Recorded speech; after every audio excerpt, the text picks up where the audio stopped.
კიდევ ერთხელ მადლობა ჩართვისთვის. რამდენიმე გზავნილი იყო, რომელიც მე ამოვიკითხე. პირველი ის, რომ როგორც ჩანს, საკმარისად არ ჩათვალა ბიძინა ივანიშვილმა თავის როლი არ იყო ეთყობა წარმოჩენილი ამ გუნდის მიერ და უთხრა, რომ ყობახიძეს რომ ხაზი გაესვა ამისთვის და მეტი სხვა სიტყვა ვერ მოიფიქრა და რუსული სიტყვა ვერ გამოიყენებინა, ქართულიც ბევრი გვაქვს შესაბამისი, მაგრამ არა უშავს და გამოიყენა ის ფრაზა, რაც გამოიყენა და ამით ხაზი გაუსვა იმას, რომ მათი მფლობელიც, მათი მეფეც, ყველაფერი ამ ქვეყანაში არის ბიძინა ივანიშვილი.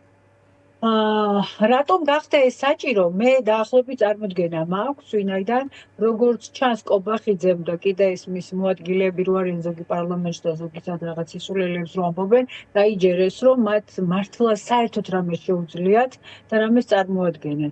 არ დაიცით როგორი ამბავია. ბიძინა ივანიშვილი როდესაც ვინმეს ნიშნავს რაღაც თანამდებობაზე, უკვე იგულისხმება, რომ ისინი შერჩეულები არიან, განსაკუთრებული ეს მონობა რო არ ვიხმარო სიტყვა განსაკუთრებული უნარებით, რომელიც ხმის ამოუღებლად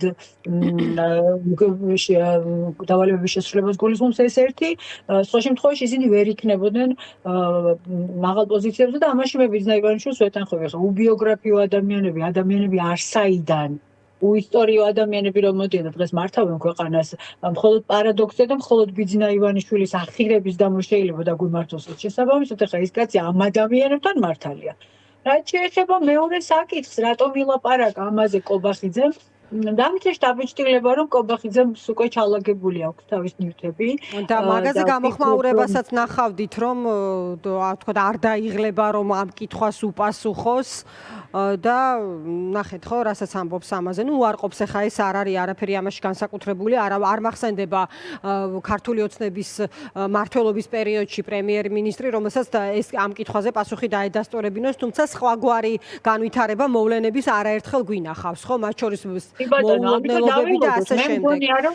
დავალოდოთ, ანა, მე მგონია, რომ ძალიან ახლოს არის ის დრო, როდესაც ბიძინა ივანიშვილი შესაძლოა შემდგომი ბრიფინგიც იყოს, სადაც ან მარჯვნივ, ან მარცხნივ იდგება ყობახიძე, ან შეიძლება ყობახიძე არც იდგეს და პირდაპირ გამოაცხადოს ბიძინა ივანიშვილმა, რომ მისი შესაძლებლობები ამოწურული, ამაზე სხვა შორის უმახსენდება ღარიბაშვილი რო ყოველ შაბათ-კვირას ადიოდა, გახსოვთ ხო, ბიძინა ივანიშვილმა თქვა, რომ ხوار წავიდა, ხوار მოვიდა ჩემი წასვლის დრო და ალბათ როგორც ჩანს ახლა ამასთანაც იყო ეგეთი სცენები, ან თუ არ იყო შეიძლება დააგვიანა ასე მასალები. რა გეუბნება იმას, რომ ყობახიძის განრისხებულა? არაფერს, ეს მეუბნება იმას, რომ გამზადებულია დიდი ალბათობით და როგორც ჩანს ეს ყობახიძე მითის ყოველ შემთხვევაში მოარული ჭორები უკვე დადის რამდენი ხანია კულუარებიდან ჟურნალს ინფორმაციებს მათ გონიათ რომ ეს ასე არ არის, მაგრამ ინფორმაციები კულუარებიდან ჟურნალს რომ ბიძინა ივანიშვილის ცვლილებისთვის ემზადება.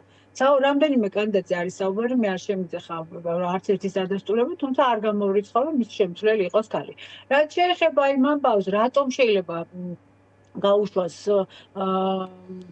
ყობახიძე, ბევრი მიზეზი არსებობს ამისთვის და ერთი და მთავარი არის ის, რომ ყობახიძემ თავის საქმე უკვე გააკეთა და ბიძინა ივანიშვილს სჭირდება სიტუაციური მონები, ასე რომ ვთქვათ, მე ახალი მონის დრო დადგება. ამიტომ ეხლა როგორც ჩანს, მან უკვე შეასრულა თავის ფუნქცია, გარდა ამისა, ცოტა გადაჭარბებული წარმოდგენა შეექმნათ მას და მისი დაჯგუფების წევრებს, რომ მათ რამე შეუძლიათ და ზოგადად მართლა ხო არ არიან ამ ქვეყანაში ძალაუფლების მფლობელები და ივანიშვილის ქებაც ამას დასჭირდა? ბატონო?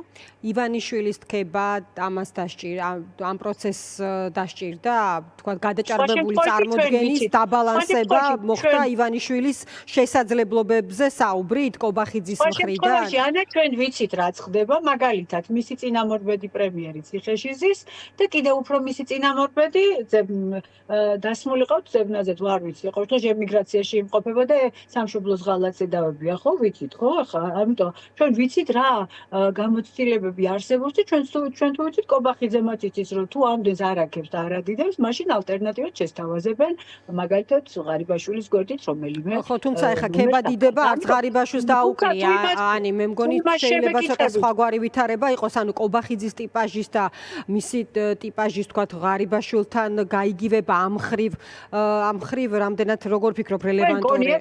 ანა, თქვენ გგონიათ, რომ ივანიშვილი არასხვავებს? გამოძის? თქვენ გგონიათ, რომ კორუფციის გამო დაიჭერა ბიძნაევანიშვილმა? ეს რა თქმა უნდა ვიცით, მაგრამ თქვენ ხო ხვდებით, რომ ეს არ არის რეალური მიზეზი.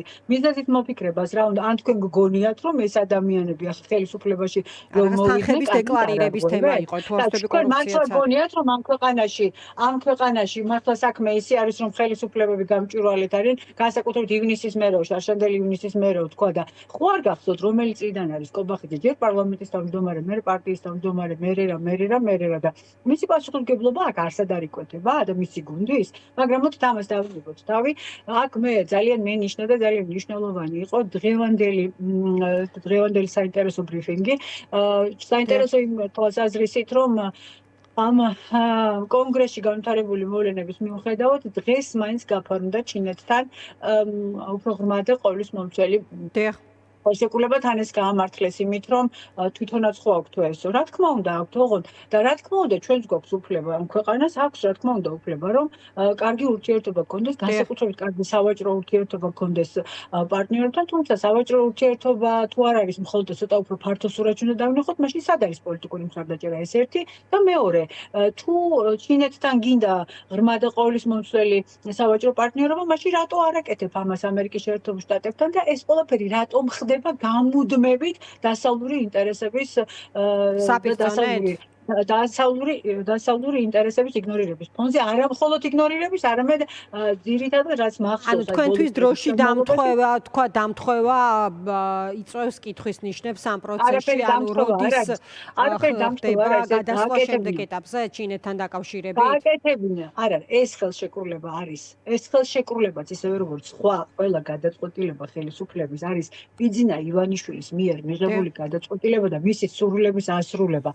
სხვა საკითხი მე ბიძინა ივანიშვილი ამას როგორ გამოიყენებს და ვის დააბრალებს. მაგალითად, თუ საჭირო გახდება ამერიკელებთან საუბარი ამ кейსთან დაკავშირებით, გულისხმობ ჩინეთის кейსთან დაკავშირებით, ის ძალიან მარტივად იტყვის, რომ მის არ იყო ხელისუფლებაში, იმის მიუხედავად რომ რჩევებს აძლევდა კობახიძეს, აღმასრულებელი ხელისუფლების და მინისტრთა კაბინეტის ხელმძღვანელი და პირველი პირი ამ ქვეყანაში იყო ირაკლი კობახიძე. ამიტომ მე მიმაჩნია და სხვათა შორის იმ ბრიფინგზე როდესაც ირაკლი კობახიძე გამოვიდა და თქვა, რომ ყველა გადაწყვეტილებასო პრაქტიკულად ბიძინა ივანიშვილი იღებსო, თავის დაზღვევაც ჰქონდა ამას, თუ ბიძინა ივანიშვილს შეუძლია ისაუბროს სხვა დანარჩენ პარტნიორებთან პასუხისმგებლობის ნაწილზე, ზუსტად ასე ისაუბრებს ირაკლი კობახიძე, როდესაც ამის დრო მოვა და ზუსტად ვიცი, რომ ამის დრო მოვა, როდესაც კითხვები დაისმება, რატომ ხდებოდა ქართველი ხალხის ინტერესების ღალატი მიზანმიმართულად, ალბათ ყველას ექნება თავისი ალიბი. რამდენად უშველით ეს ამ ბიძინა ივანიშვილს ან მის ხელის მიჭებს, ან არ ვიცი მოქმედებს. ანუ ივანიშვილზე ხელის დადების ამბავია, ივანიშვილზე ხელის დადების ამბავია კობახიძის მიერ, ამას ამბობანი. რა თქმა უნდა. ანუ ასე ხედავთ ახლა ოცნებაში ვითარებას, რომ აი კობახიძე გამოდის და ივანიშვილს ადებს ხელს, რა იცი რა ხდება მომავალში ამისთვის, ანუ ასეა საქმე. გამორიცხავთ ამას? არ ვიცი. და თქვენ ფიქრობთ, რომ კობახიძემ რო თქვას, რომ ამ ქვეყანაში ყველა გადაწყვეტილებას ბიძინა ივანიშვილი იღებდა, არ დაუჯერებენ და ხო იღებდა და ხო იღებს, ხო ვიცით, რომ ეს ასეა. და რაც აკურველია კობახიძემ კიდევ ერთხელ ხაზი უნდა გაუსვას იმას, ვინაიდან ყველასთვის ნათელი იყოს, როგორც ქვეყნის შიგნით, ისე ქვეყნის გარეთ, ვინ არის ზოგადად არა მხოლოდ პრივილეგიების, არამედ პასუხისმგებლობის მატარებელი ამ ქვეყანაში. თუმცა კობახიძესა ვიტყდება, რომ ზუსტად იგივე დოზით იზიარებს იმ პასუხისმგებლობას, რა პასუხისმგებლობაც აქვს ბიძინა ივანიშვილს, ვინაიდან ის წარმოადგენს აი როგორც ასე ჩანს ყოველ შემთხვევაში საქართველოს აღმასრულებელი ხელისუფლების პირველი პირია, მართველი პარტიის ლიდერია, კითხვა მეორე კაცი ვარო, მაგრამ ნუ რა ვიცი, პირველია, მეორეა თუ 30-ია, ფაქტი არის, რომ პასუხისმგებლობა არის მასზე.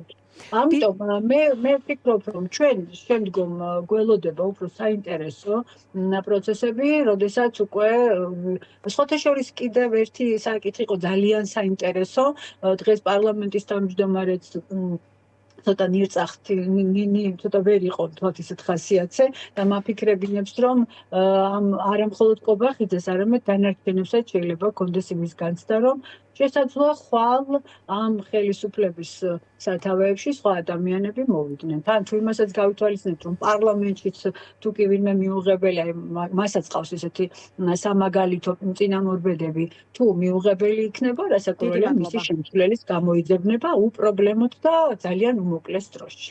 დიდი მადლობა ანა, დაგემშვიდობები. ანა